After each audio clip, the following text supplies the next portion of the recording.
On Tuesday, July 14th, Epic Games hosted Unreal Fest Online, which is a free one-day virtual event. Speakers and presenters from companies like Audi, Fox Associates, Rocksteady Studios, Zero Density, and many from Epic Games came together to present the 50 sessions, which are still available on demand, and if you go to Unreal Fest Online 2020, you will get access to this content. It will take you to a site where all the sessions are still available, and they are listed across architecture, automotive, games, film, television, and events, cross-industry. One of the ones that I strongly encourage you all to look at if you're interested in more information about Unreal Engine 5 is this Unreal Engine for next generation games. If you click on the on-demand video, you will be allowed to watch the video. It lets tech artists create complex, high-level controls on top of an animation skeleton, as well as enabling per-bone procedural control. Control Rig is currently available in experimental form and is planned to be fully production-ready in UE5. Also today, rigid body and cloth sim are fully supported with the new Chaos physics system, and we have a new animation debugging tool built into Unreal Insights coming up in 4.25. If we look to the future though, we've got some really cool stuff coming up. First is a full-body IK solver that will be shipping in 4.26. It's important to note that this is just the solver, but we'll be building a set of tools and APIs around it for UE5 to integrate more fully into the pipeline. Also in UE5, you can see that there's a tremendous amount of content available, specifically focused on Unreal Engine 5. And if you're interested in this and sharing this with your students, I strongly encourage you watch this video. But additionally, all of these videos will continue to be available on this site at least for the next week or so. And as typically we do at Epic Games, much of it will probably be put on our Unreal Engine YouTube channel, as well as learn.unrealengine.com. So you've got a busy summer ahead of you, watching all of this content, learning from it for Unreal Engine, Twinmotion, as well as Quixel Megascans. We hope you enjoy this material. Once again, all of this is completely for free. We encourage you to take full advantage of it and learn, learn, learn.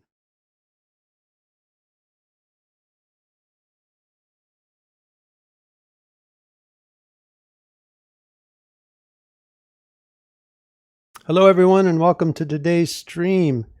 We're really excited to bring the stream to you today because we've got some really wonderful guests today. We've got Ghata and Siegel here today, and we are going to be presenting and talking about portfolios and internships, which is a really exciting and interesting topic. And I think that, myself and Mark and Julie and Seven, I've had lots of experience as a hiring manager. Mark has had a lot of experience as a hiring manager. I used to teach portfolio at school. And, I'll let Julie and Seven introduce themselves because as you can see down here from their titles, Julie's a university relations program manager and Seven is a student program manager.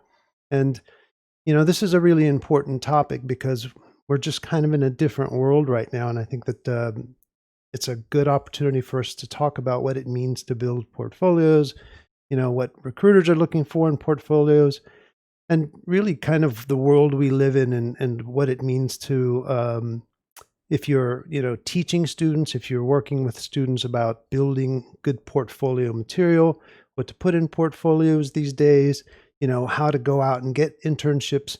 And the world has changed around us, real time. And, those of you who attended Unreal Fest, you saw a huge amount of content, a lot of different companies coming together.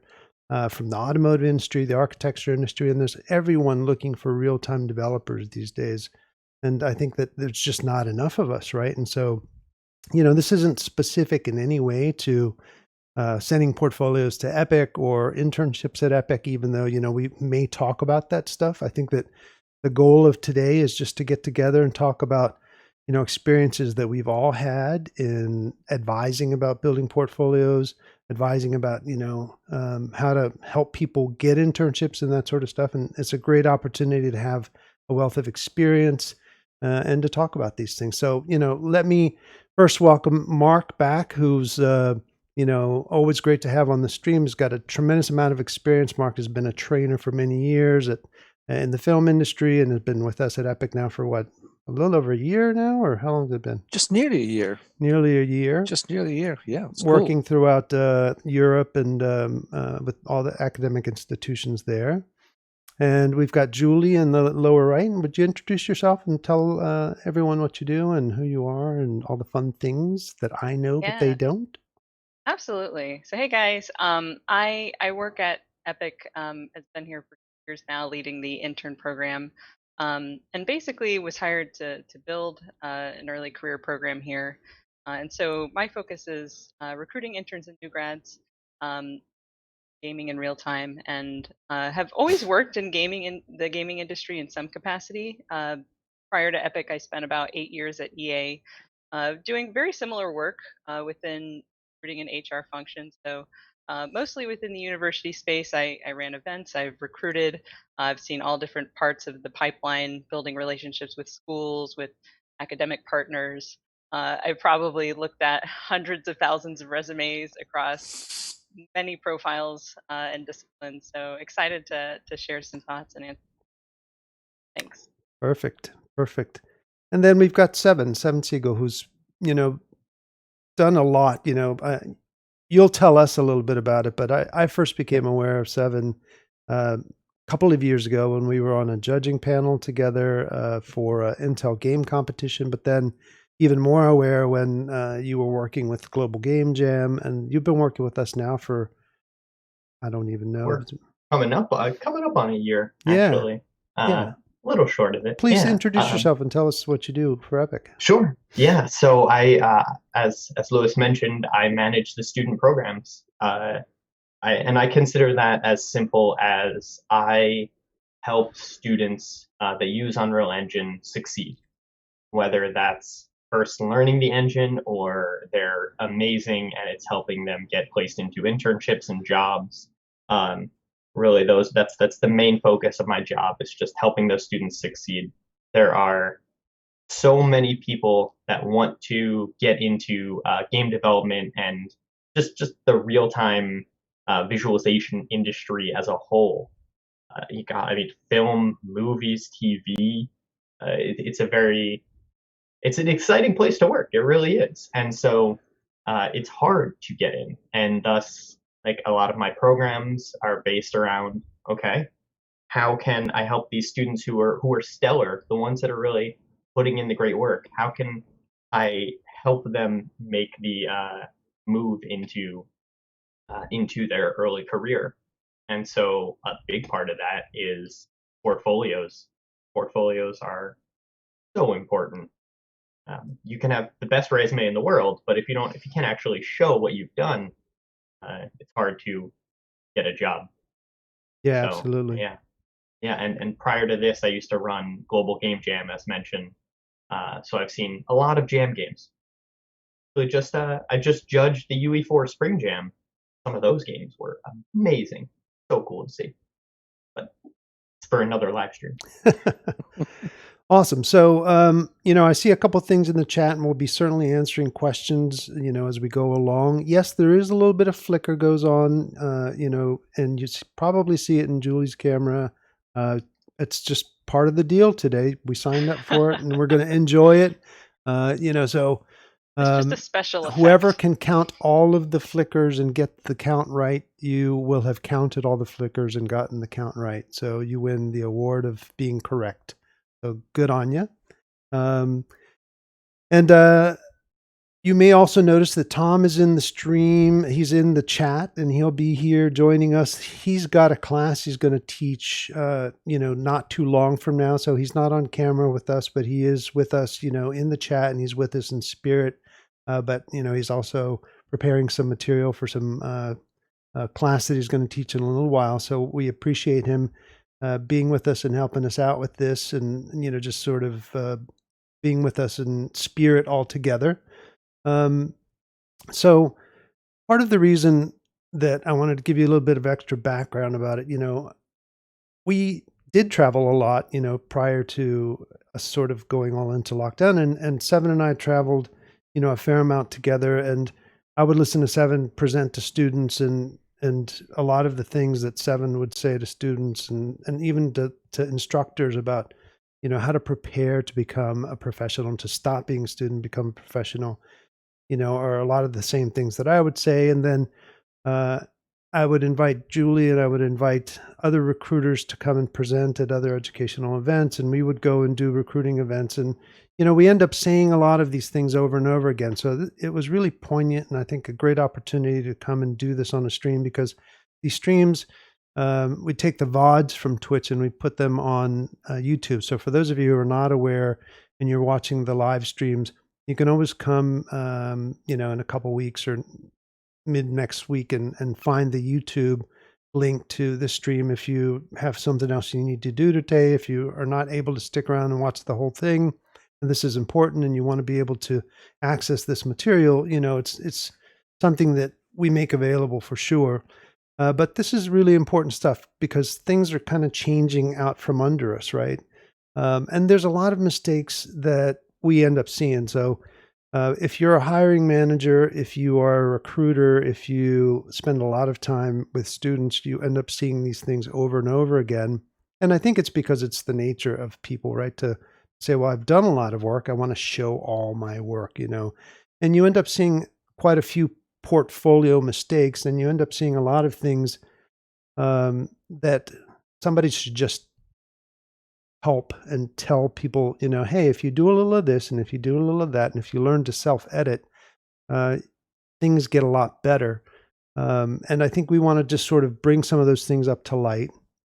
And then also because, things have changed quite a bit in that maybe 4 or 5 months ago, people were applying to go work in person at a lot of places. But now it may be that people are applying to work from home, and the skills that they actually need to present have to be a little broader and more expanded. So we're going to talk kind of all together a little bit, but what I want to actually do, unless you all want to add anything before we do, is kind of hand it off, to our experts today and let them sort of lead the discussion. And then we'll kind of come back together and chat a little bit more at the end. Is there anything you want to add before we sort of launch into it, guys? Yeah. That was great. All right. Julie, would you like to kick us off? Yeah, sure. And I can share my screen, right? Let me Yes, absolutely. see if I can put some content up here. There we go. You're on. So hey guys, like Lewis said, we're gonna help you guys get up to speed on just portfolios and resumes and all the things that's cool for both educators and students alike, right? I think there's whole areas where we can certainly start. I love to share always just the recruiter's perspective, because there's just so much that goes on at any given moment during a recruiting cycle. And so I kind of want to spend a moment just on like what it means to recruit. From our standpoint, and just for any recruiter, this could be Epic, I think this could be anybody in gaming. It'll certainly vary by the size of your company, but this is a high volume gig, recruiting for university relations. And students are generating a ton of activity, I think, in a given cycle. Even just at Epic, in the couple years that we've had this program, we've seen as many as like 20,000 resumes just in one recruiting cycle. And this is, we're getting them from all over the place. So, when we say things like decentralized sourcing, that means that we're getting students applying through applicant tracking system, and that's just like our job board online. But there's multiple posting platforms. Usually, university recruiters are posting to individual boards.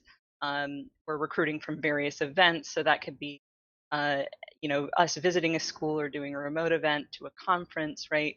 We're usually getting bombarded with also referrals, people, hitting us up on LinkedIn, tons of just, in addition to all of that, hire my brother, like hire my friend, hire my child.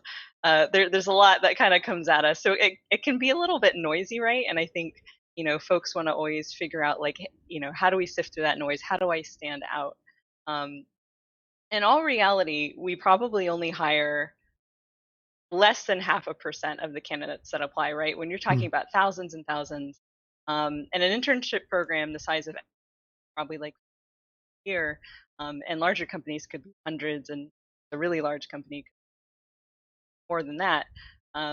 Even so, the larger the company are usually. Um, there's an interesting maybe multiple studies. There's been some eye tracking studies done that say that recruiters spend on average 5 to 6 seconds actually looking at your resume before they move on, which might seem totally wild, but it's completely true. And we kind of refer to it internally here as like the 5 second rule, because when you're looking at that many resumes, right, like you have to be able to make a judgment call um, with that amount of time. So that's kind of what we're working with. And so you have such a short amount of time to just kind of make an impression, and that's what we want to help you guys get better at. So that's really just the recruiting perspective. Let me kind of like jump over, and this is where I hope we can probably dive into discussion of like, okay, this is awesome, but how do I actually land into that 0.5%, right? Like this seems like really daunting and hopeless for some people, of like, I don't want to just apply and end up in this black hole. Like I really have to kind of flex what I've got.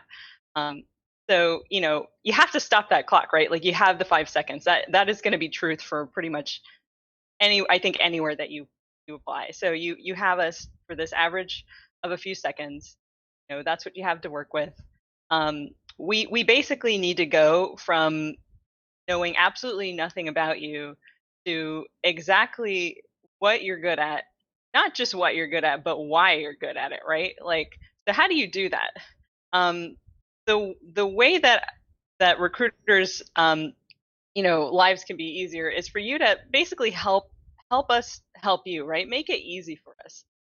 We don't necessarily want to work for it too hard to understand what's going on here. So there's some certain things I think that can help students when it comes to the way that they present information on a resume. And when you look at this, a lot of it seems pretty straightforward, right? Like a clean visual. You don't want like tons of blocky text of save us time to look at it to understand exactly what you're good at. And I'd say clear focus. This is an instance where and I think we see this a lot. I'm curious kind of what the other folks here think, but we see a lot of students nowadays in these gaming programs who are kind of like in these hybrid skills almost, where they're like, I'm a producer, but I'm also a coder and an artist. Hmm. And like that's awesome. That's okay. Like you can certainly do all those things. But you have to pick one place to start usually, and it's okay if you apply for all of those jobs. Maybe you are really, really great at those things. But if you're a like producer, artist, programmer, and you're applying to a tools programmer role, and I see on there that maybe you've done one programming project and then the rest is like the design work that you've done and the production work that you've done, then to me that seems a little less focused, and that might reduce your chances. Seven, I know you work with people who are kind of like also trying to figure out their paths. Yeah, this just came up. Like this literally just came up yesterday when I was talking to a student, and they had designer and developer just on the portfolio, and I've seen it range. I saw one that said narrative designer, programmer, sound designer, and I said, what jobs are you applying for? Who are you? What are you doing? Because I think students a lot of the time are doing small group projects where they are wearing many hats, but then they're applying to companies where unless it's a company of like 4 people, where that company is probably not going to hire a junior level role because they're going to want somebody who's great at everything. They're going to be working for companies that have very specific. We're looking for a tools programmer, a gameplay programmer, a quest designer, a level designer, and helping students find that specialization is really, I think it's a really helpful thing for educators to do, so that students know what they're applying for and where they're going. Because nowadays, what I've seen is students will basically go for a buckshot where they want to apply to as many jobs as possible, broad all the way, and um, and that doesn't quite work because your portfolio, if your whole portfolio is one programming language, why would a company that is focused on using another language want to hire you? And so I tell students to actually consider being being specific about the jobs you apply for and not just applying everywhere. And really, because you will apply to less jobs overall, but you will probably go much farther in each process along the way. Let me toss something in here that's sort of a conversation going on in the chat right now, which is about not just students, but even professionals right now, because I think we are in a world where, some people are sort of looking for different opportunities or maybe are transitioning in career. And I know that we're talking, primarily about students or people that are maybe finishing their university degrees or whatever. What would you say for someone who's already been working professionally but is looking to get into maybe the game industry or the real-time industry, not specific to the game industry, that has a lot of skills of some kind or another, how might they approach getting the attention of a recruiter with, the relevant skills that they have that they can bring to the table? Yeah, I think the same rules really still apply. You're just, you're showcasing different stuff once you get to the more like professional level, right? So um, usually I encourage people to have multiple versions of the resume.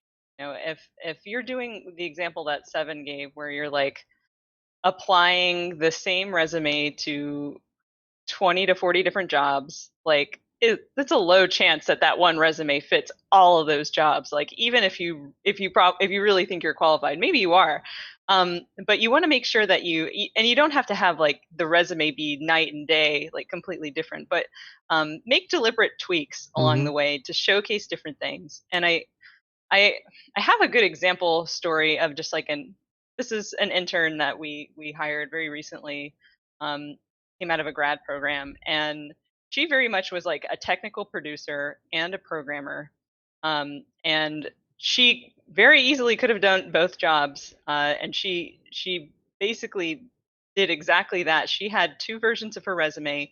One at the top, it said technical producer, and she was working on all of these teams doing kind of both things, but on the technical production resume, she was like, here's the management philosophy, and here's examples of the project workflow and the roadmap, and what I did and the accomplishments that were directly from me managing teams and the outcomes. And the programming stuff was still there, it was just less of an emphasis. And then she had a really great and strong programming resume also, that said, here's my programming resume, and here are all the things I've coded, here are the games that I've worked on, here are the specific contributions I made, and you can go actually see video captures of the games. And it was super tailored. Aesthetic overall like looked the same and was consistent, but the information was just presented differently. And what ended up happening in her case is we had a production internship and a programming internship open, and I sent her resume to two different teams, both resumes to the respective team. They both wanted to interview her. They both did interview her, and they both gave her an offer, and basically we let her choose, like, hey, this was really great, like, we saw the potential in this person because of it. So it certainly is possible.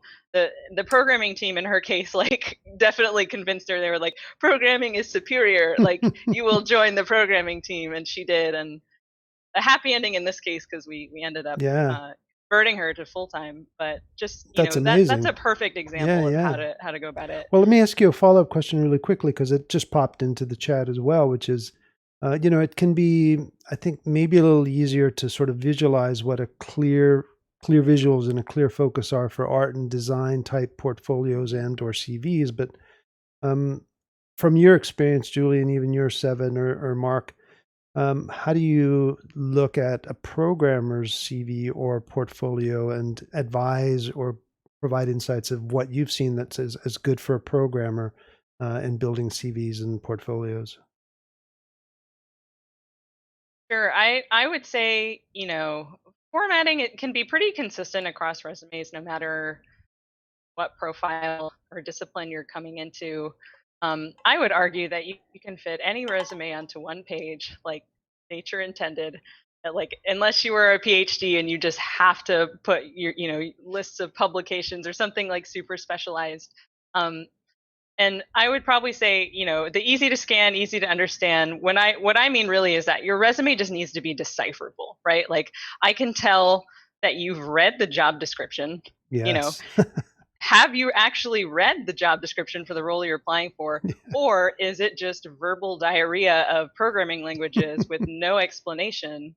I do them And when I all. see that, you would be surprised, like, truly how much I see this. And it's like, it is not just internships, it is everywhere, where it is just like a block of text of C, C++, like Linux, OS, like random tools, things that I've never even heard of. And then, I see maybe like one thing on that list that is the actual thing I'm looking for. But then I look at the work underneath it and there's no indication of like where they've Right. utilized that language. To me, that's like, within 5 seconds I can know, Yeah. right? So Like, that's that's the one of those things where clarity. I'm like, I'm gone. Right. So that's the clarity you need. You need to line up the skills you're or at least professing to the work you've delivered. This is such a common thing, honestly. I see, I'll see students, yeah, they'll say, I have, I'll ask them about their C++ experience, and they'll say, yeah, I know C++, and I'll look at their portfolio, and I'll say, where are your C++ projects? Like, you have to show me that you actually know it, by doing, and and then from there, they can show, whether it's gameplay videos or whatnot, and then talk about the programming challenges, talk about how they succeeded on things. Basically, once you, as we mentioned, right, stop the clock. Once you've actually gotten to that point to show, hey, I can do this. And I think that's where the resume comes in of just, right, we're looking for a C++ programmer, resume cleanly made, no typos, has the word C++ in an easy to see way. Um, Great. And this really goes to the other question about people who have a lot of experience moving over into games. Um, Relevant experience is relevant experience. Like, if you've been working at an app development firm for 12 years and you've been managing a team of coders, like, if you're not strictly involved in the coding itself, but you understand how to be a good manager and you can speak to that experience, that is like, that's good. It's games is not a kind of black box with giant walls all around it. There are many people in games that came from outside of games, for various reasons. One of the things for programmers, if they want to actually show their skills, is to actually make something that works.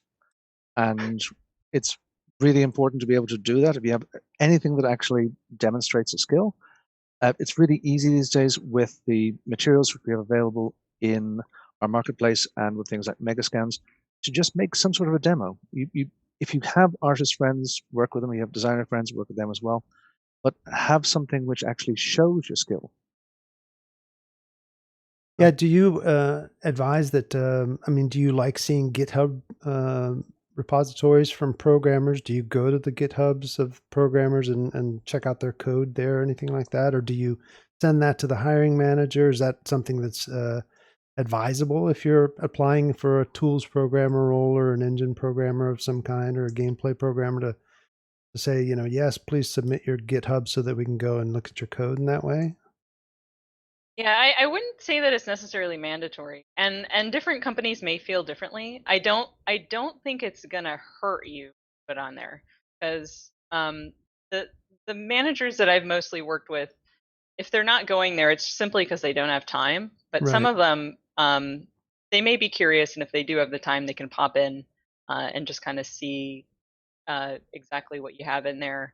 Um, if you're applying to a company that has a test, though, like Epic is one of those places where we have, as part of our immediate process, like if we send your resume to review for a hiring manager and they say, oh, this person looks like they have potential, the first thing you're going to do is have to pass a coding test. So they may not even like waste the time looking in there. But again, like if you have some awesome stuff in there, and if you get somebody who actually does have the time to click on there, I don't think it would hurt. Mm-hmm.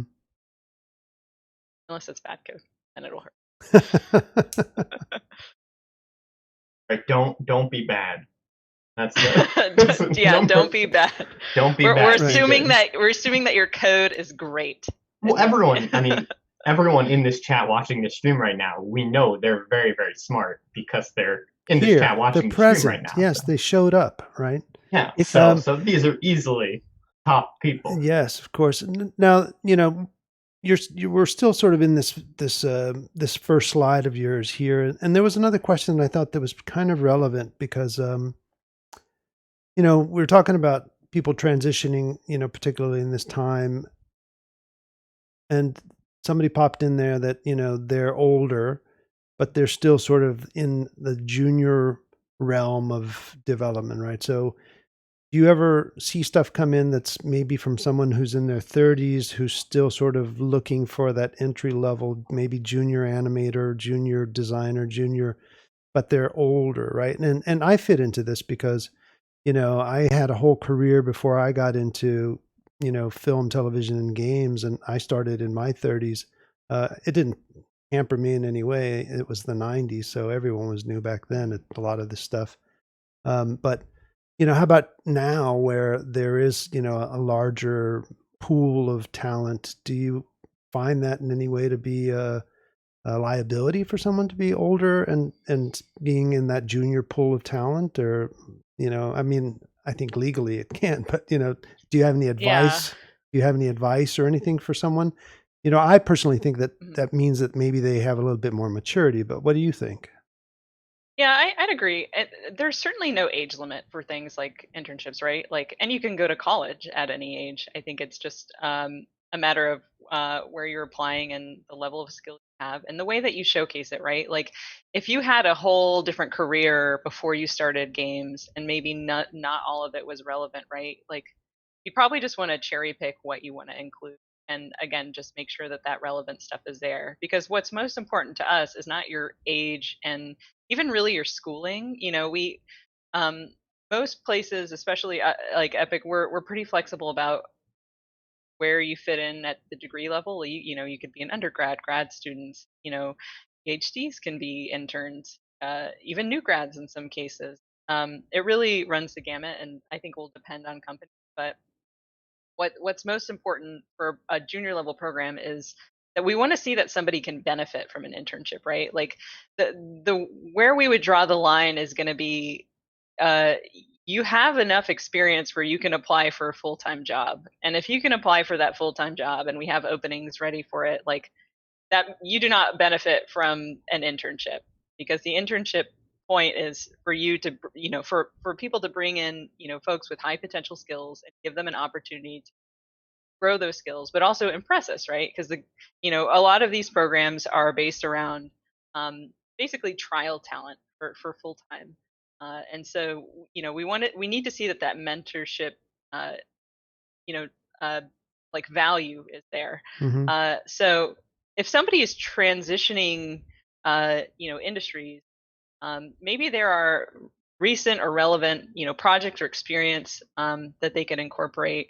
They probably don't need to have like their very first job on there, or maybe even like the first 5 years, right? Like, or if they do, maybe it's just a line, or it's just like a quick summary of like, I did these things.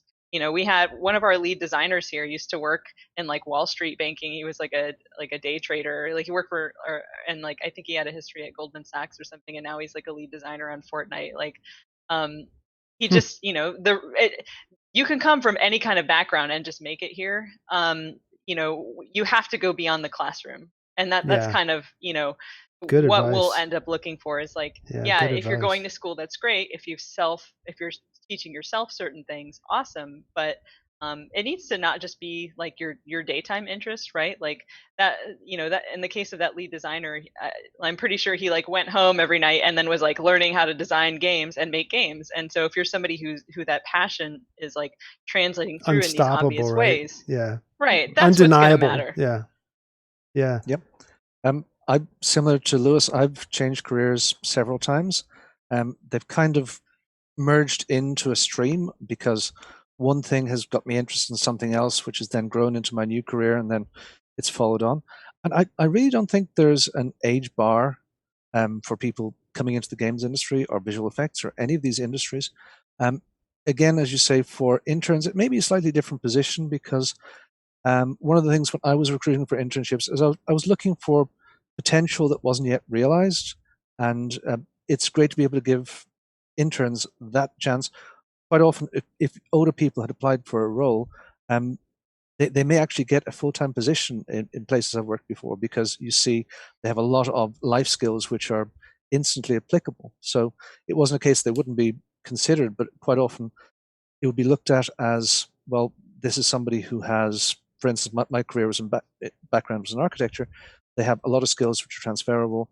They're looking for a role. They're obviously keen, and they have life skills which are transferable as well. So it wouldn't bar you from an internship. There are times when it may actually make sense.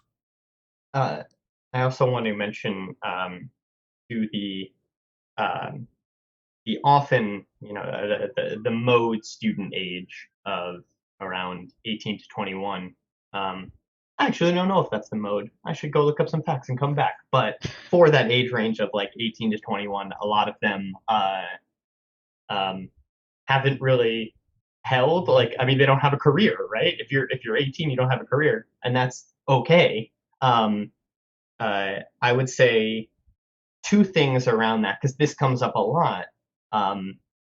Don't BS a resume. Don't like be truthful about what you did or didn't do, because it's really clear for hiring managers when you're just like when you're kind of stretching the truth, shall we say. But also around this conversation of relevant experience, things outside of making games are relevant experiences, and don't be afraid to. I talk to students that are afraid to put service work or retail jobs on there, and that is a job, and you can show that you've held it down, and you can say, if you're applying to a community manager position, and you say, well, I worked retail for 3 years, and I dealt with people yelling at me for 8 hours a day. And like just being able to say, I can work well in high stress situations, or I'm a great team player, and here's some stories of communication and leadership that I did. Those kind of soft skills all translate, and it is experience. So don't shy away from putting even retail or service work or beginning jobs if you are younger on your resume. I wanted to bring something up that I think is kind of important based on some of the stuff that you've got up here, Julie, is, one person mentioned that they had, 200 plus rejections, and yet to have gotten a interview. And I think that any of you who, any of us, because this was for me as well, you need to start making some modifications, right? Like, first of all, that's part of the deal, that you're going to get plenty of rejections, but you've got some good things here. Show your best work, accomplishments over responsibility. You need to keep trying different things. If the answer keeps coming back the same, you need to make adjustments. Maybe you guys can speak to some of that, because yes, there's going to be a lot of no's, but then you got to change it up some. And specifically with your last point, show your best work. I've seen so many reels that are just so full of, hey, this is really great, but then a little bit later you're like, well, there's the one that I'm definitely not going to move forward because they just didn't know how to self-edit, or I thought they were really good, but then they put in that, and and now I have doubts, right? So can you guys talk a little bit about that before we move on, or as you're addressing your points here? Yeah, I mean, to Lewis's point, it's super competitive, right? Like, and you may feel like I have everything on this box, so why am I not getting hired? And it comes down to a couple things, and it may just be that there are other people who have more experience, or they're communicating or presenting it in a better way, or a way that's more relevant. And so, when we say things like accomplishments over responsibilities, very often, like 90% of the resumes I'm seeing are basically just a laundry list of things that I did or things that I was responsible for, but not necessarily an indicator of how well I did it, right? Or like why I was better than the person next to me at this thing. And that's the stuff that really pushes the people to the top. And for the folks that get selected, they're communicating that kind of stuff. So it's not just that I, built this thing in this language, or I led this team and I was responsible for managing this team as a producer, right? It was like I did this, and here's why I did it better. And here's the outcome. Like, I did it, and the outcome was that this game shipped on time and under budget. Or, I was working on this tool, and previously no one had ever done this thing in this way. Yeah. And now this tool is being widely used by everybody on the team. Those are Or great this team, examples. right? Yeah. Or like I completely own this feature from end to end, not just I did stuff, right? Like, Right. and I know this language. Like, you have to, it's about, you're bringing receipts, right? Like, you have to show the evidence of not just what you did, That's a but why great it way was to so put great. it. That's a great way to put it. Yeah. And some Evidence. people are, yeah, and some people are definitely shy, but please brag about yourself. Like, if you did good work, please show the accomplishment. This is the place, right? This is the yeah, place to yeah. brag. I am Without being what's the term? boastful. Yes, boastful. Yes. Oh yeah, yeah. Without being, oh yeah. That's that line, and that's where you should definitely get feedback on your resume and your portfolio. Send it to people. I want to address two things really quickly. One is definitely get feedback on all your stuff. If you're getting a lot of rejections and you want to change things up, ask 3 different people, and you are going to get conflicting answers. Even this here, if you go like watch another talk stream about getting a job, someone else will give conflicting advice, and it is up to you to make the call on who to listen to. If you ask your parent and then you ask a hiring manager, the hiring manager might know better. But the other thing I want to acknowledge is that, and this is like the dirty secret, but networking really matters. Knowing professionals helps a lot. We're talking, right, with 20,000 applications, if you get one that is handed to you by a coworker, that you trust that coworker's, you trust their like bar for what they know is good, you look at that one, and that's stopping the clock right to begin with, because you say, okay, well, I trust Seven, and hopefully you all do. We'll see. But and then they'll look at it right there, and so knowing people, and that means going to events, whether they be virtual or being a part of community. Really, there are local game development groups. There are tons of Discord servers for various game devs, and you can just meet people, meet friends that will work in the industry, and just make friends is my life advice and professional advice. It was a good question that I had an interesting answer for, and I'm curious about you guys. And the question is, how can you tell it's good work? Your work.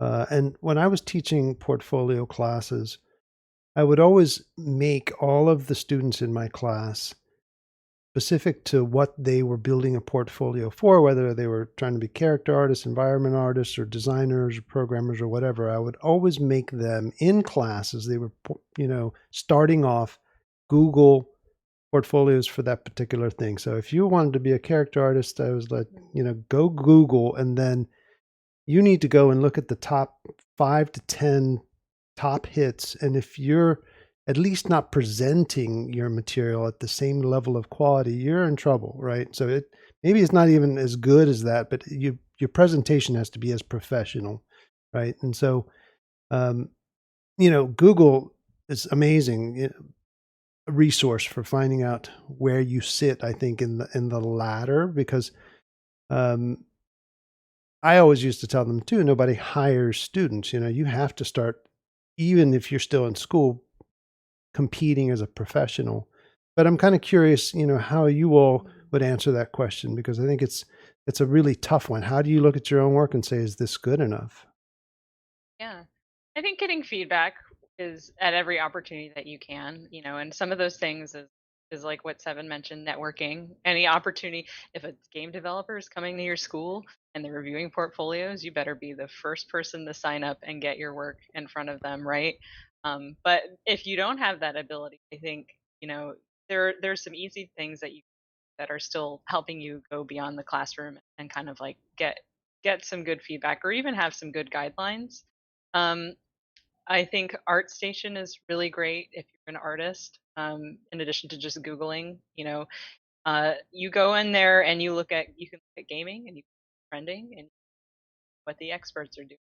Mm-hmm. And basically, what you have to do with that and so many other disciplines is model yourself after the experts, right? Yeah. As close to production quality as you can get is what you're striving for, and that's what folks are looking for in potential. I think in this entire industry. Um, for programmers, maybe that means that you can't attend GDC in person, then you go watch some videos afterward and see what you can learn. A lot of these things are made free afterward, and we've had high potential students that we've hired who were super impressive. And this is a really impressive thing. If you want to impress folks, to go and look at these videos of how to make things that are free and that the experts are basically teaching you, and then you go and you do something specific and to show off in that way, like nobody does that. Like if you do that, if beyond just like everybody who's coming out of a game program now is like, here's a game I've made, like, yeah, but like if we want to see that this is, you're going beyond just the basic like mandatory projects in class, right? It's really hard for us as recruiters, if we have a relationship with a school and everybody's taking this one same class, and we see the mandatory project, maybe it's like a Jello simulator or something, and like everybody has that one like Jello sim project, and then like it's how do we judge you off of that? It's all the same work. Like you have to go one step further. Right. Yeah. My suggestion that I give to students that I actually pull up videos from is look at the winners of student contests. Right? There are just for the numbers of just game colleges right now. There are 521 just in the U.S. and they're looking average of like graduating, roughly 40 a year. We're looking at 19,000 game grads just from those schools. And then there's CS departments that are going into games. There's other continents that also have game schools, and there's a lot. And as Julie mentioned, a small percentage are going to get hired. And so look at the winners of these contests, right? The winners of Game of the Year for the rookies, the Intel Student Challenge, the GDC's, the IGF, the Independent Games Festival, the student game there. Like, look at the winning games. IndieCade.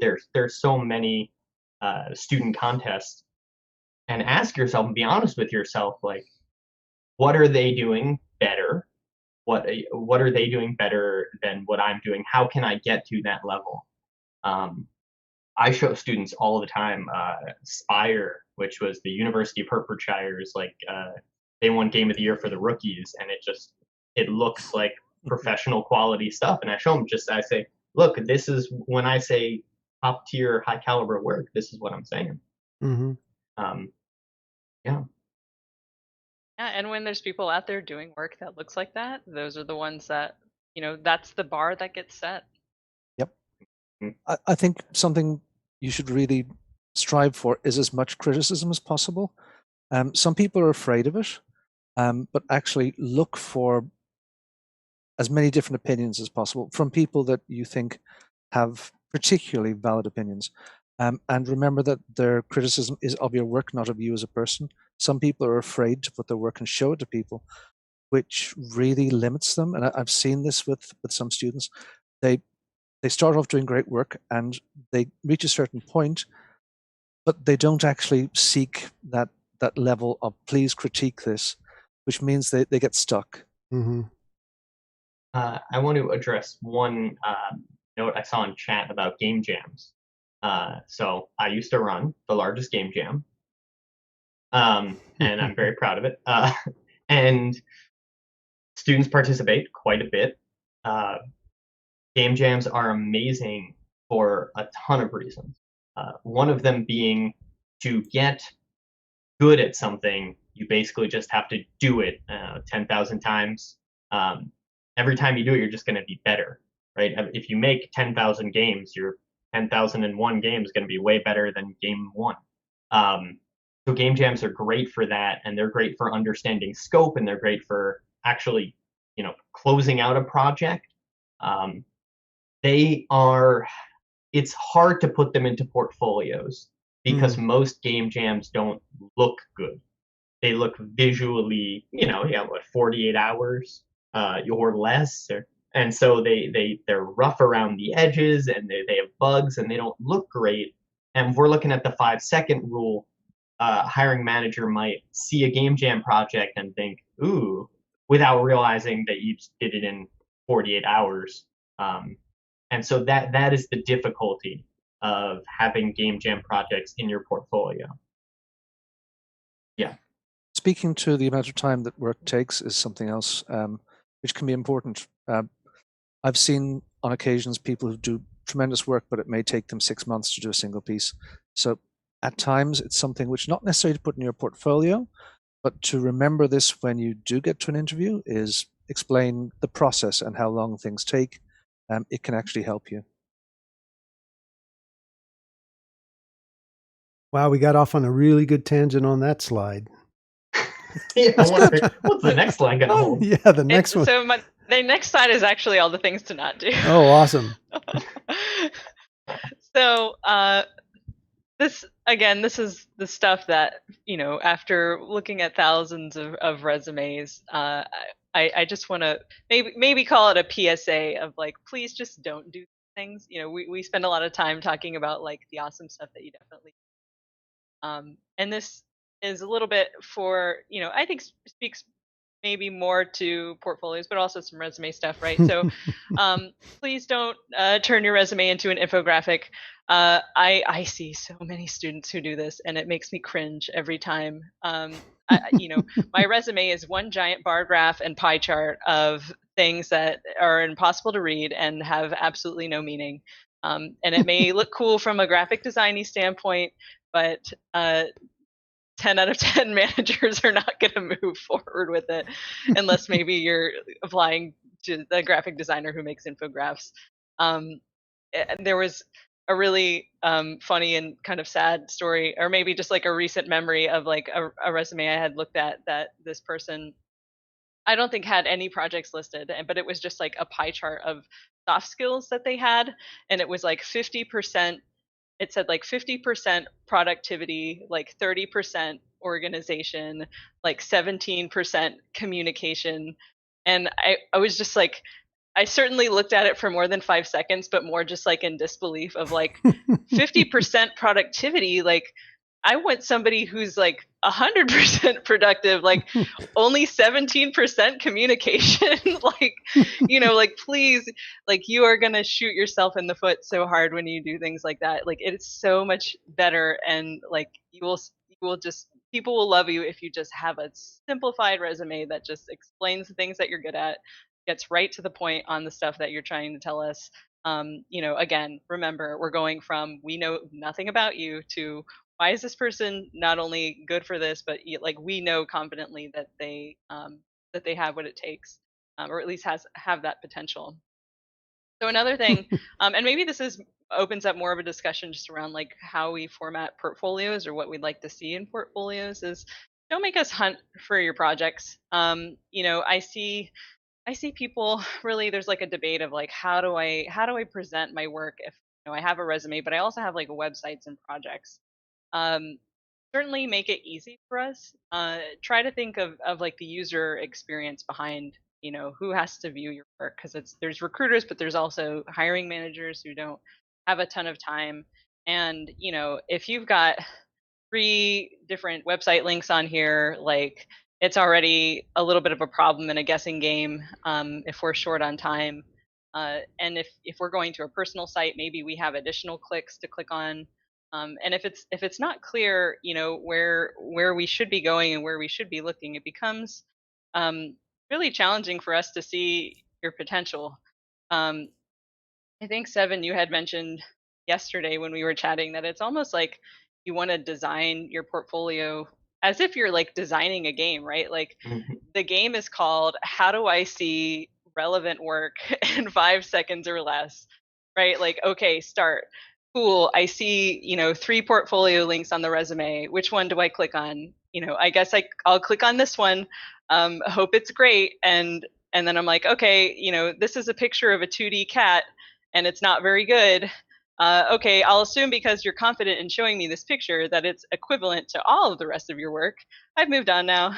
So, but maybe you had like a really awesome 3D project in there and it just wasn't the link that I clicked on first, but, that was the outcome. So you have to think about, almost like how to guide the person who's looking at your resume. Like it should be very obvious. Go here. And when I get there, this is the project I want to see, lead with your strongest work. And Yeah, that's help. yeah. I tell this to students quite a bit, and I think educators should take this in as well for when thinking about, I think all programs should have a, portfolio class. Even if you are not applying to a web design job, you need a little bit of web design if you have a portfolio website, just to understand how things look nice.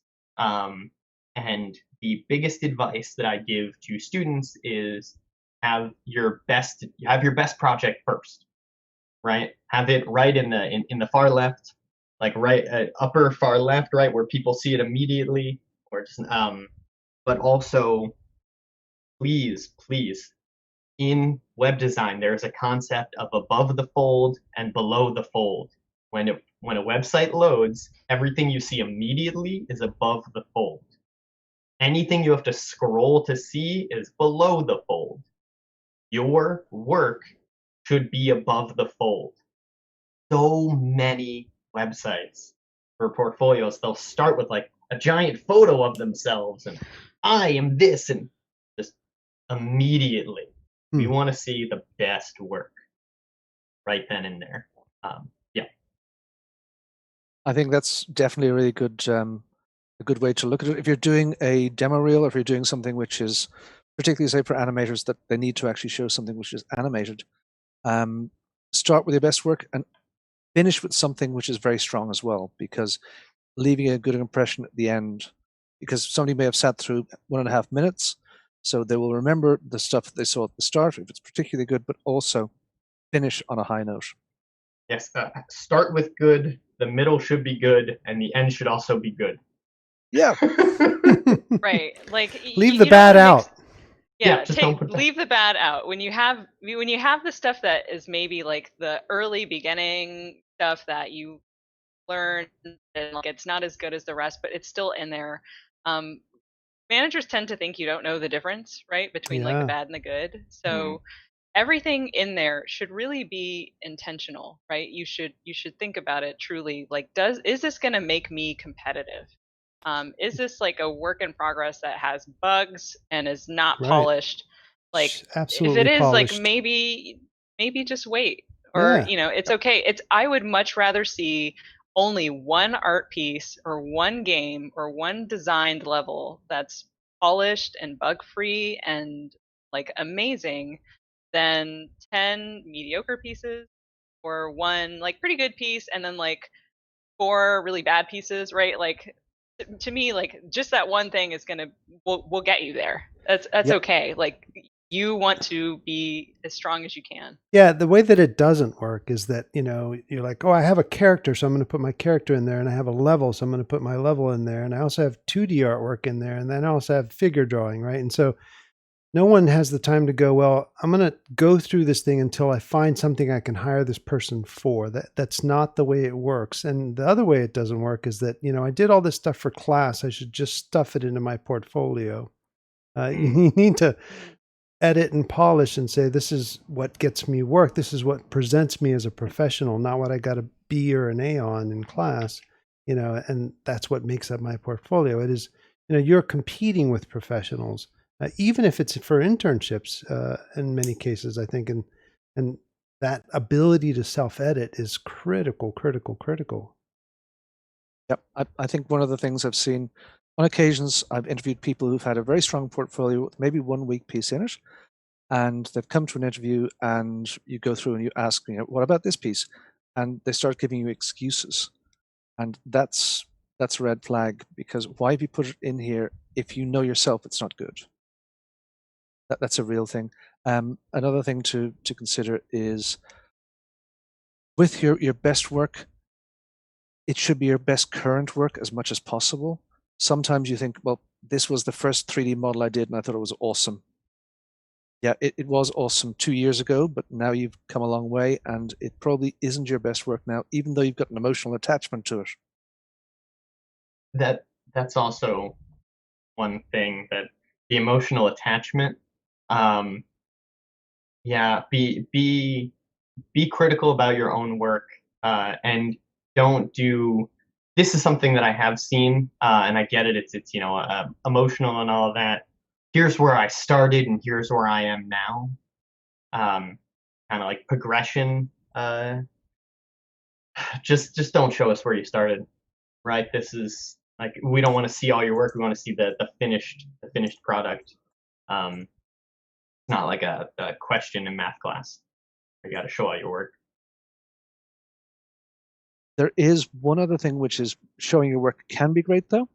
If you're a concept artist, and I know a lot of people want to be a concept artist, show your best finished work, but be prepared to have your sketchbooks, because people recruiting for concept work love to see sketches. But that's one of the cases where don't necessarily put it all in the portfolio, but have it available for your interview or when it's asked for. Please, Julie, tell us more about these points. Tell us more. Yeah. More points. Yeah, I mean, some of the stuff, again, it's about accessibility, right? Like, we hit on the first 3. Don't make us pay to see work, right? Like, there've been so many instances where it was like, I made this mobile game, and I click on the link, and it's like, please pay to download my mobile game. Or here's the thing, but there's no other way to see the game in any way. There's no game trailer. There's no like YouTube video of somebody playing the game. Managers aren't going to necessarily pay for to see the candidate when we're looking at hundreds of folks. So please, like, have a way, like, be thinking about accessibility for how we can actually see the work that you've done. And a video is like a video of people playing the game, or a gameplay video. That is good. Yeah. Yeah. It is that simple. It really is. And we get download files sometimes. I've seen some varying opinions on this, but don't make us download any sort of suspicious files. If we're getting like an executable and there's no other way to see your work, it's like suspicious. Like, I'm probably not gonna click. A hiring manager be like, "Hey, Julie, are you gonna download this one?" And I'm like, maybe not. Well, like, can I see a YouTube video of the of the gameplay first, and then maybe if that game is really awesome, we'll download the game. I think I wouldn't say like don't ever have the executable there, but don't we don't want to be bricking our computers over like looking at your work. So make sure that there's other ways to. Also, please don't send viruses. No. Right. Yeah. I get so many troll like resumes and things also that are just, when you're working for a company that has a big enough name, sometimes you just get these things. And I'm like, this is obviously just a joke. So sometimes that just makes our day a little bit more interesting. Yeah. We hope that you're taking it seriously. So I'm gonna pivot a little bit Lewis, I know that this was a question that had come up of just like modern times now is like COVID, but it's like so many other things that are happening in the Mm-hmm. world. Um, so were there any specific areas that you wanted us to just kind of like touch on Yeah. immediately? So I think that what would be really good is to talk about what it means to work from home and additional pipeline skills that you would recommend that anyone watching this, whether it's live here during the stream or maybe afterwards when it ends up on YouTube, you know, but it's one thing when you work in a studio and you get to check in your work or walk over to somebody and talk to somebody or any of those things, but so many people now don't have that personal connection or the ability to work so closely with someone. What kind of things do you need to put into a resume or a portfolio that suggests that you can collaborate better, that you know how to use pipeline tools like things like Perforce or Jira or Shotgun or whatever? Is that helpful at this point so that it looks like you can hit the ground running? Can you share any relevant experience about that? Yeah, for sure. And I think it might be worth noting just how like what it actually means to work at like an internship or even a full-time job during this time, because there's so many things that are changing. And I think we're all of us are just still pivoting very quickly as every day it feels like it's like bringing a new like challenge or hurdle. So what do internships really look like now? I think there's been quite a range of how people have adapted, and Epic has adapted one way, but I've also talked to counterparts in the industry, a variety of schools, companies in and outside of games. What are you doing? How are we approaching? A lot of us even meet in calls and roundtables to decide just kind of how we want to adapt. And so it's interesting in that we're you know to a degree there's kind of like a little bit of a unifying sense of how to approach some of this, but um, in a at a high level, certainly, expect projects are going to look a little bit different. There's mostly remote roles now, or maybe some hybrid. Although most of the folks that I've talked to are entirely remote, maybe remote for some time. So the Mm, environment that you're going to be in is not going to be normal, right? Like you're not going to be able to just sit in a pod with a team and be able to tap somebody on the shoulder like, hey, can you help me with this? Let's go grab lunch. Like there's so many things that are inevitably going to be harder now, um, because you just aren't physically there in person.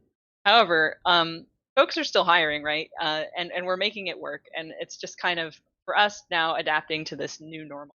right. So in terms of projects, um, you can see all different things. You can see, I think, some hybrid of collaborative work and some people who've taken more of an independent work approach of like, we're still going to try to mimic as much as we can this original setting of internships. And we'll still have a mentor here.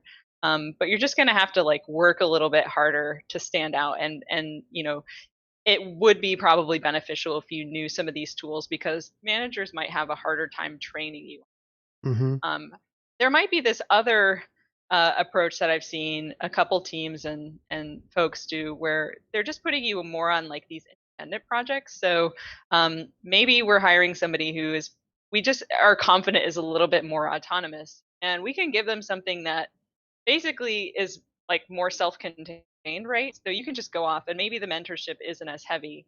And you can just kind of make progress on your own, and the environment can be more of just like we're here to just check in on you, right, and give you some advice and consult with you along the way. um, and then I've seen some places do, and this is mostly from the schools that have been promoting this. I haven't actually seen these get executed yet, but they're calling them like micro internships, which I think is like, the market is tight. We're asking employers to like basically give an intern any experience that you can, please. Like they'll do anything. Like most, if you have admin stuff laying around or something, like just get them exposure to the industry, and then the timelines get much shortened or shortened quite a bit. So that's something else that I would see to expect change in. The timelines are certainly have been uh, different for the summer.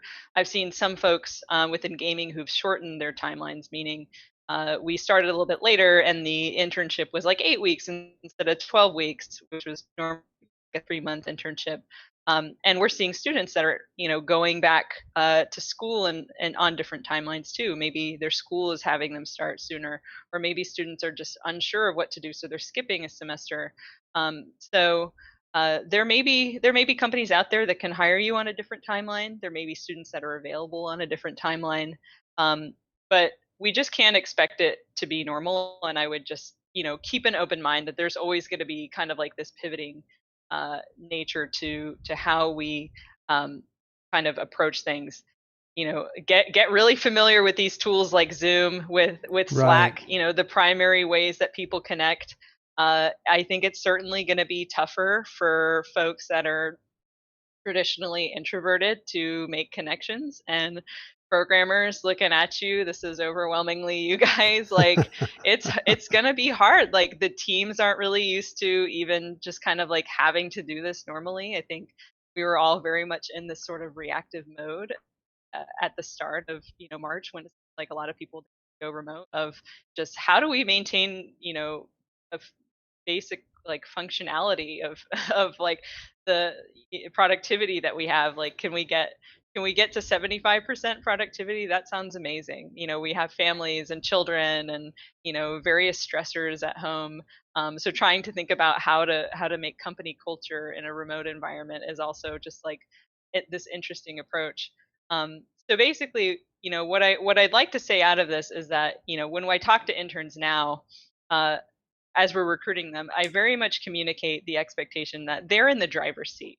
And so what that means is, whereas they normally would be in person, and for a lot of internships, there's this baseline of kind of like hand holding, of guidance, of mentorship.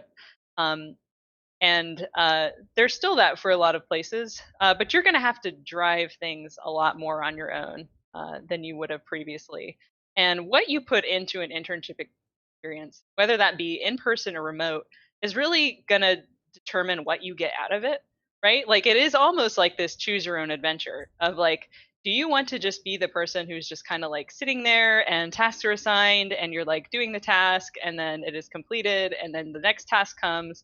Like, that's an okay internship. Like, you might have a good time and learn some things, and like your team might be like, yo, you were cool. But like, that's not going to be necessarily the impressive thing. The impressive person is the one who's like, I'm looking beyond the initial path of tasks that I've been assigned. And like, even though I know that the people around me I've never met and I'm never going to see face to face, like, you have to kind of come up with these creative ways to kind of to meet people anyway and to stand out, so that the biggest fear I think with a lot of students now, and with even our current intern group, is like, I don't want to just be this name on a screen that Right. disappears in the background because no one ever knew me and I never made any effort to like set up a Zoom call and try to get to know people.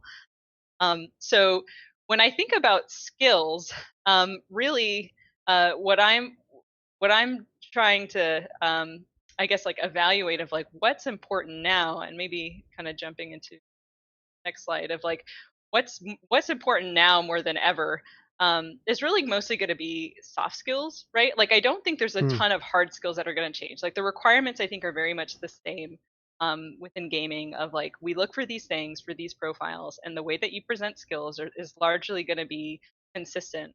um, where I think you're going to probably have a competitive advantage is once you get to that interview phase and you want to display that extra element of maturity and autonomy, and this sort of like element of, I can be a self-starter. And if there's a way that you can translate that on paper, maybe there is, like, please do that. Maybe it's the lead roles that you took on something, of like, I totally own this thing and I could push this thing forward.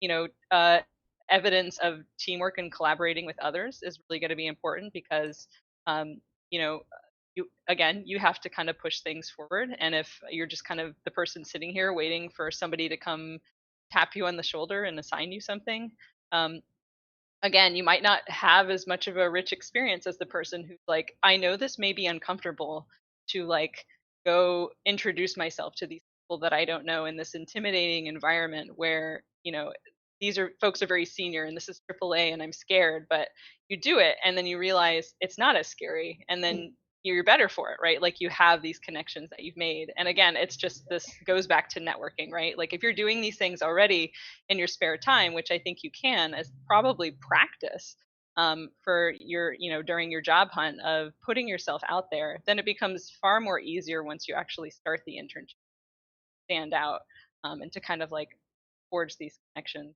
Right. I'm curious Right. if you guys have, other opinions on this as well. Yeah, I want to reiterate because I feel like this was not given the gravitas it deserved. Learn how to use source control. Learn how those programs work. Perforce, get any of them. It helps if you know the one that the company itself uses, but that was always super true, but now it is true just completely. If your version of source control was just Google Drive links or zipping it up and sending it as an email attachment, um, like that won't fly, and it is just being used so much more heavily now that everything has gone virtual. So understanding how that tool, understanding Jira, understanding Slack, understanding Google Calendar. I am actually, every time I meet with a student, I make them send me a Google Calendar invite. And so many times I hear back, I have never said this before, but I'll learn. And only one time that I get from a student, I've never done this before, so I won't. But I know, right? Anyway, learn all of the extra surrounding tools that are being used, especially in this new remote environment. Remote being just not in the office, right? We're all working from home, various places of home. And, Yeah. and I would say that those things were always important, right? Anyway, like somebody who Yes. knows Perforce coming into an organization that uses it, like if you know it, great. That's one less thing we have to train you on that like becomes much easier, and your lead will love you. But like now more so than ever, if you can reduce training on certain elements, like that is just one less headache for people. Yeah. Another point about the current situation, I actually know several people who have moved jobs with years of experience, and they also find it difficult to start a new job in this current situation.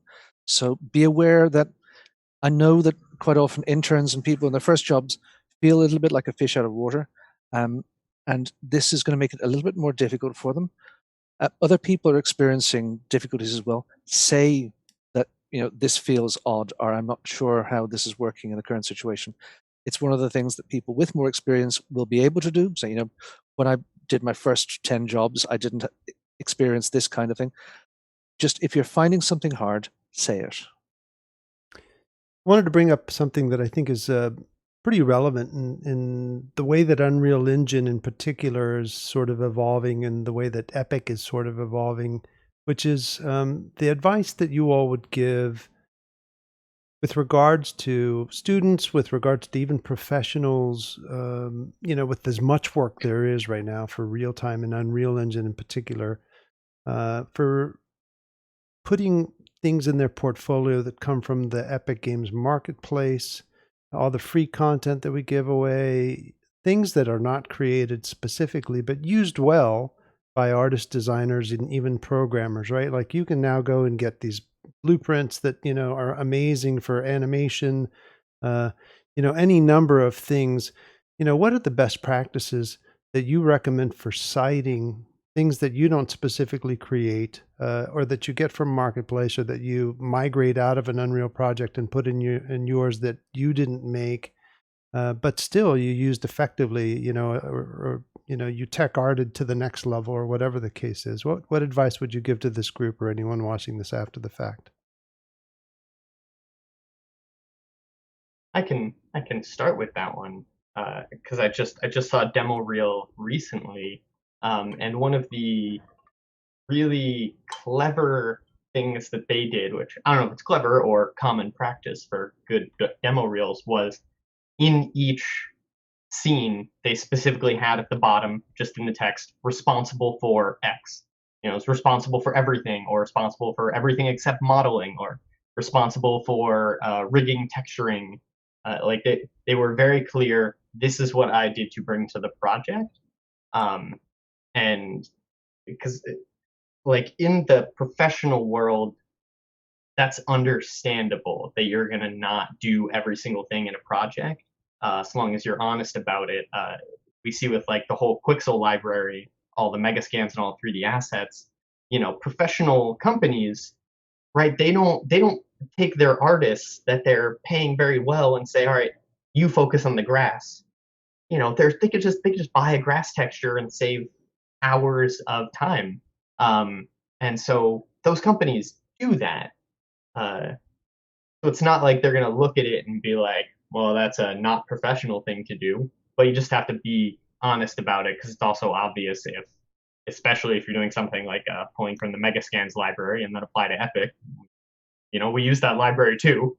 We go, well, they said they modeled this. This is I can see it right here in Quixel Bridge. Yeah, so just being honest about what you did and didn't do. Great. Yeah, I would echo that. Like appropriate labeling on portfolios is super important. Especially in group projects, right? Like we'll see games that are like, here's the game I made, and it was like a 15-person project team, but we don't like have any indication of like what they did, right? And so the same goes for just like using assets. Like if please tell us what you did and what you didn't. Like it's super helpful if you're like, were you the person who led the project, or were you the person who just kind of like coasted along while everybody else did the work? Like if we see a full animation reel, for example, that has like various elements into it, like if you put nothing, we're left to guess either this person did everything, or this person isn't being honest and maybe they're only doing part of it, and we have to just kind of, again, it's guesswork. But the best portfolios, I feel like, they're accurately citing, here's an art reel. I did the lighting in this scene. I did the texturing in that scene. I was responsible for this part, and maybe even crediting the other folks if it was a team effort, so that they're getting that, appropriate recognition. So yeah, I think it's just you never want to mislead somebody in terms of like what you did, and recruiters might not know like what is a borrowed asset or what isn't, and so then it just might be this kind of like annoying situation if it gets to the lead and the lead. Right. Right. Take it for granted you cannot fool art directors. They have seen an awful lot in the past. One of the things I've seen a few times, and it's been questioned, is it okay to put tutorial pieces, things that you've done based on a tutorial in portfolios?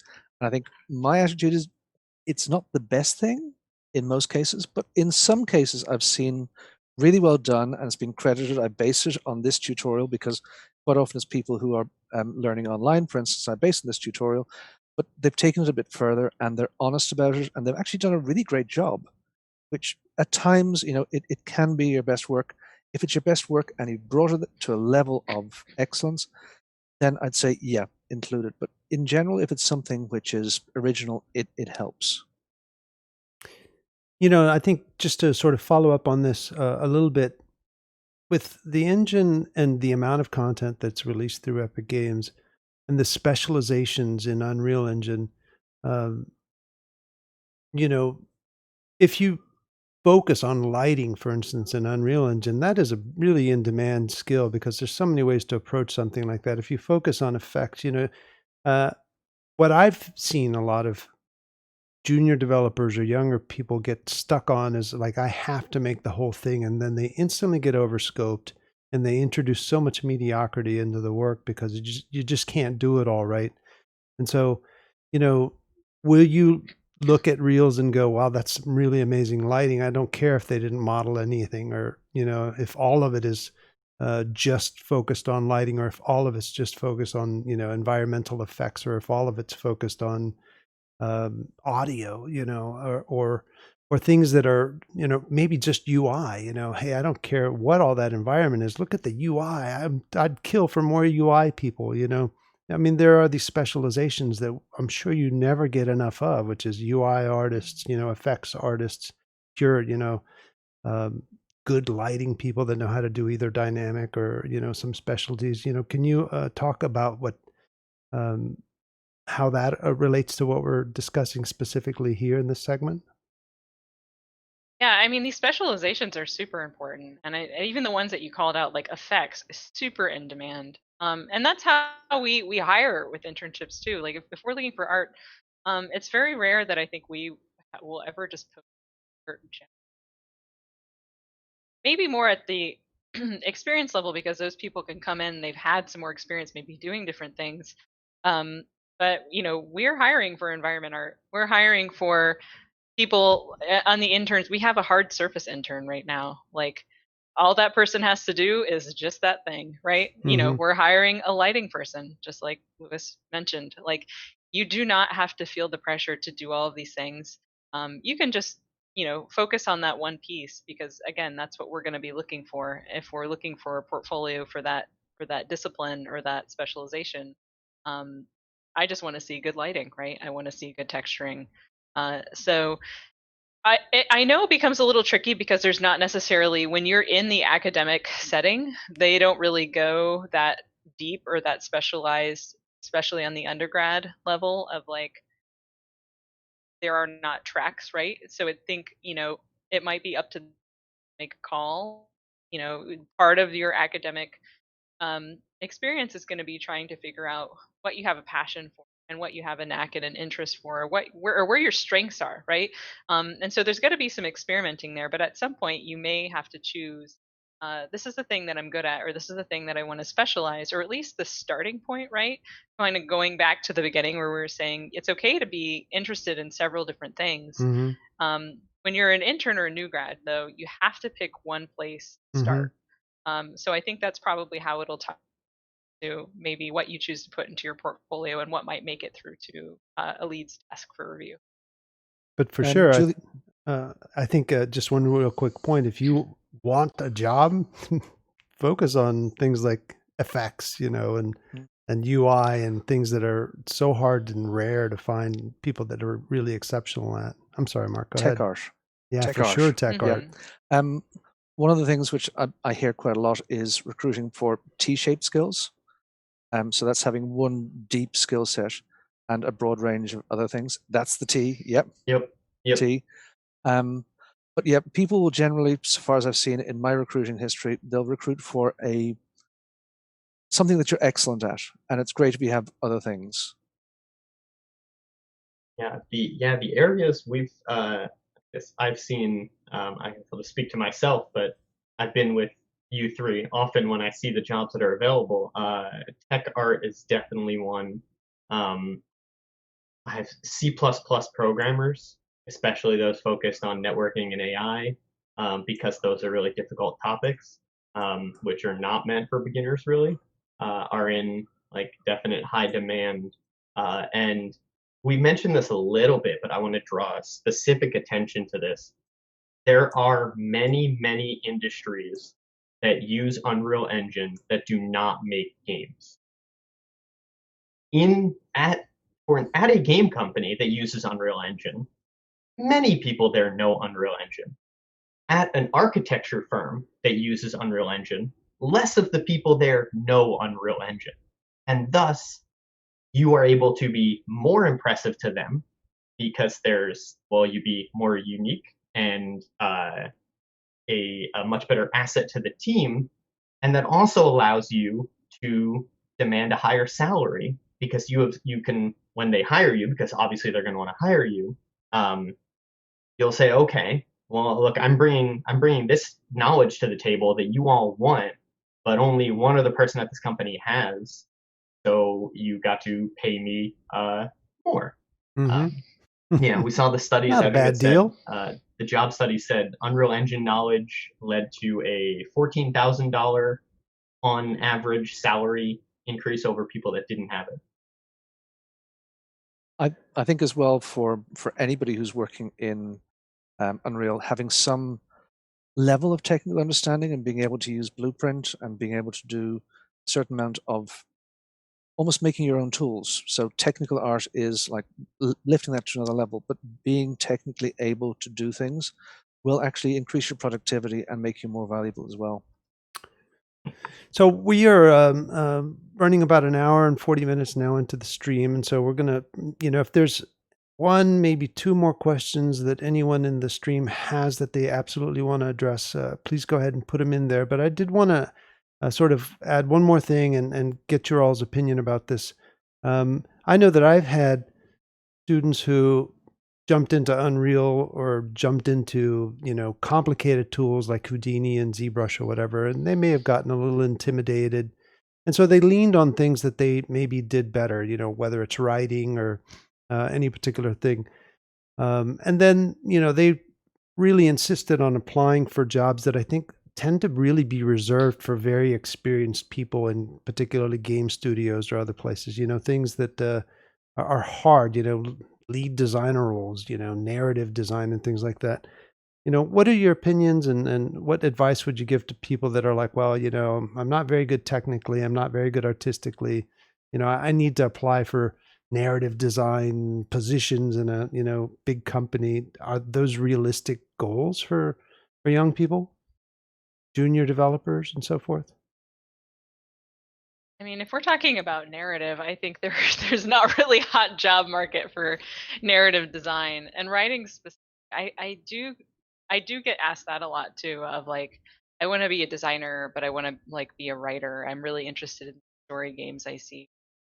And it's not really the thing that people hire widely for. And usually if we're talking about like writing, um, those are going to be those very senior roles when they do come along. And usually a studio has like somebody in mind already when they open up those roles. Like we like the writing of this person, like we're going to seek them out specifically. Um, my advice to those folks would be like if they were set, like truly set on entering that discipline design, you might you're not like I would not expect to start out in the place that you have as your dream, right? Like you have to kind of start somewhere. And there's going to be these entry points, and it's not going to be this linear path, right? Your career in gaming or even in real time like might not be this path. There's going to be kind of like peaks and valleys, right? Of figuring out what you're good at and playing to your strengths, and figuring out where you can start if you truly want to break into the industry.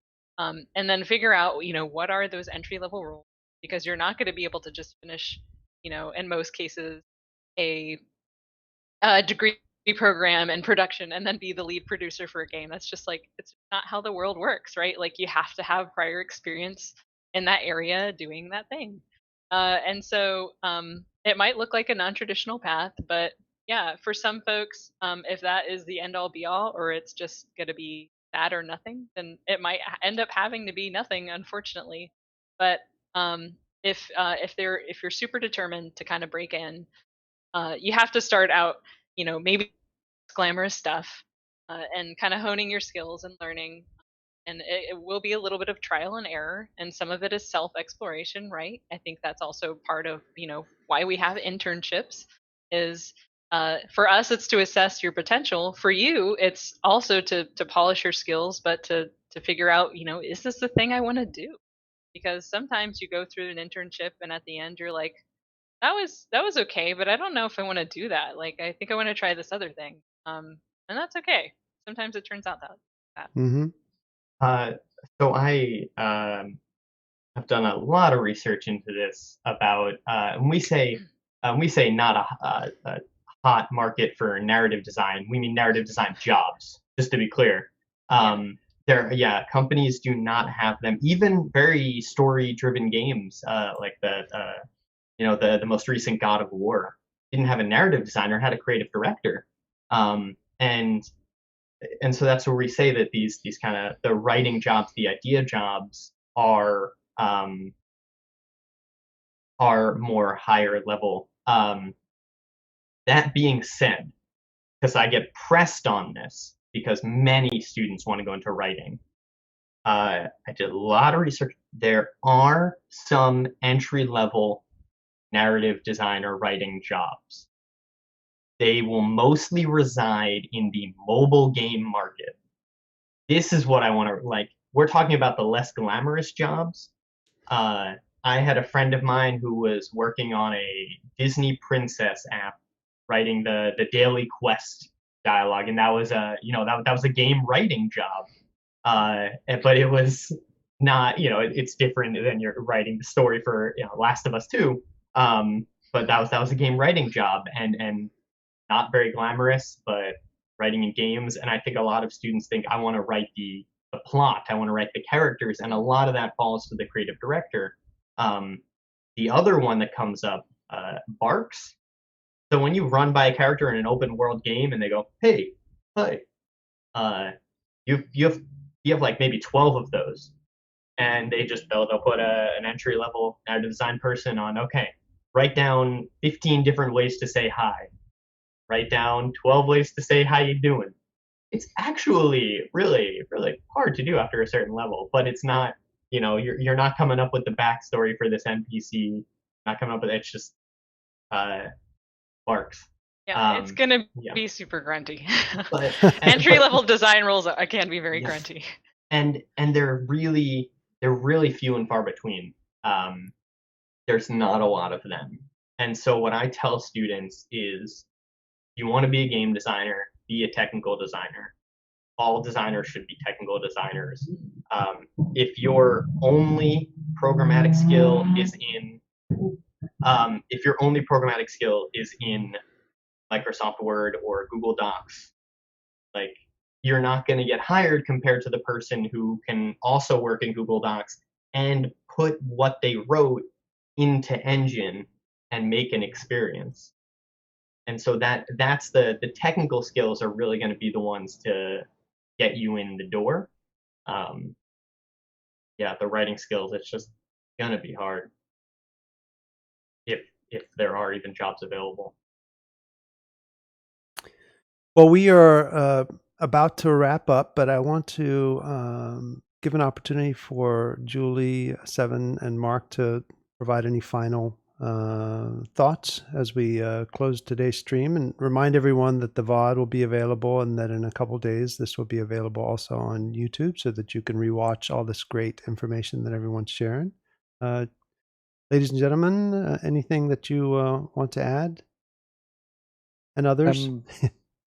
Two things. First is, the best way to get a job is to show you can actually do the job, whether it's in film or in games or in architecture or anything else. So demonstrate your skills. And the second thing is persistence, and keep on trying and keep on improving your skills. I know a lot of people that have taken longer than other people to get into the industry, just to get that first break, but then they've been incredibly successful. So sometimes, it may take you a while to get in. It doesn't mean that you're not going to be good. Knock on the door until somebody answers, and while you're waiting for somebody to answer, make sure your skills are getting better. I'd echo that. Yeah, always strive to improve. Passion doesn't always equal expertise, but you have to keep at it. That has to be more than just a day job, right? We think about artists who come to us and they're like, yeah, I've done a couple projects, and we ask them how many hours that they spend doing art, and they're like, yeah, like 1 or 2 maybe, and we're like, okay, yeah, like our artists spend 8 hours a day. Like, you have to truly make this your Great day and your advice. night. Great Yeah, going advice. beyond the classroom. I can't emphasize. But you guys are smart. You have a lot of drive. I know the market is tight right now, and there's a lot of unknowns. Keep at it. My advice to job seekers, students, professionals, everyone in life, and this is super important, and I think this falls right along what Mark and Julie were saying. There is a difference between motivation and discipline. Everyone watching this stream is probably motivated right now, and they're like, yeah, I'm gonna get the skills, I'm gonna put this all together, I'm gonna get my portfolio, my resume up and apply, and it's gonna be great. And motivation goes away in like a half hour. You something comes up, or the stream ends, and you're like, well, and then you just start scrolling social media. Discipline sticks. Like, discipline every day, or every other day, just having at it, consistently growing that skill, and being disciplined about keeping doing it, just really keeping doing it. There's nobody that is just born and they're amazing. They have to just, when you see people that are really talented, you just haven't seen all the practice that they've done.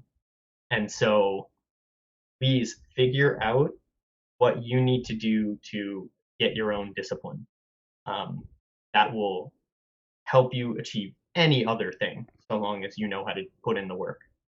Fantastic, fantastic advice. And you know, just to add to that,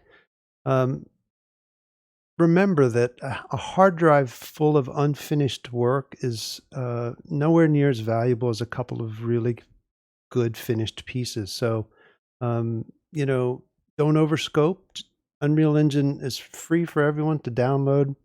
You know, we have tons of learning material, but just because you're inspired to do something epic and, you know, amazing doesn't mean that that you should take that on. You know, do small things, you know, and make them really high polished things, and make sure that they can become portfolio pieces, and don't let them linger on your hard drive, because, you know, I think we've all met people with tons of unfinished projects that don't become quality portfolio pieces. So yeah, just finish the work, polish it, and make it something that you can present. And there's so much work right now for Unreal Engine developers that that you got to grab the brass ring and go for it.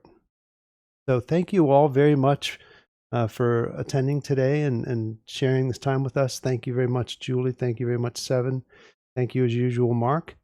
And we hope you join us next Friday for a stream. I think we're going to be focusing on what it means to be a AAA character designer, developer, modeler.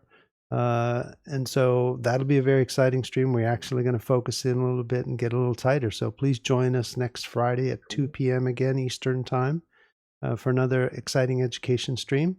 And have a very safe and good weekend wherever you are. And we'll see you next time. Thank you all. Bye, everybody. Take care.